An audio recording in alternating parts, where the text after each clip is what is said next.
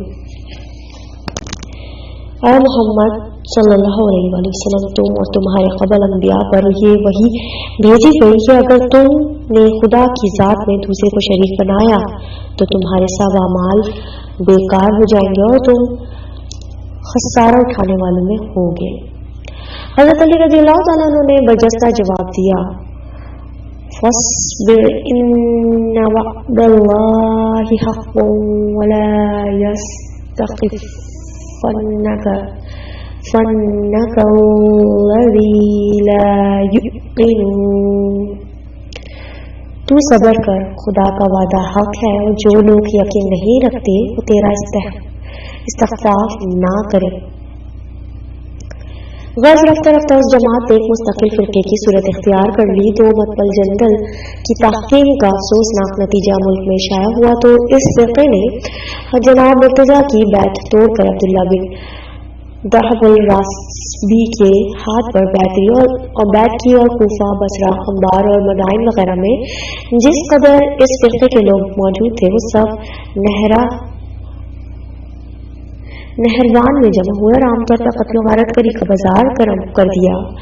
خارجیوں کا عقیدہ تھا کہ معاملات دین میں سرے سے حکم مقرر کرنا کفر ہے. پھر ان دونوں حکم نے جس طریقے سے اس کا فیصلہ کیا اس کے لحاظ سے خود وہ دونوں اور ان کے انتخاب کرنے والے کافر ہیں، اور اس عقیدے سے جس کو اتفاق نہ ہو اس کا خون مباح ہے. چنانچہ انہوں نے عبداللہ بن خباب اور ان کی اہلیہ کو نہایت بے دردی سے قتل کر دیا. اس طرح ام سنان اور صداویہ کو مشق ستم بنایا اور جو انہیں ملا اس کو یا تو اپنا ہم خیال بنا کر چھوڑا یا تلوار کے کاٹ اتار دیا. حضرت علی رضی اللہ تعالیٰ عنہ کو ان جگر خراش واقعات کی اطلاع ہوئی تو حارث بن مرہ کو دریافت خارج کے لیے بھیجا. خارجیوں نے ان کا بھی کام تمام کر دیا.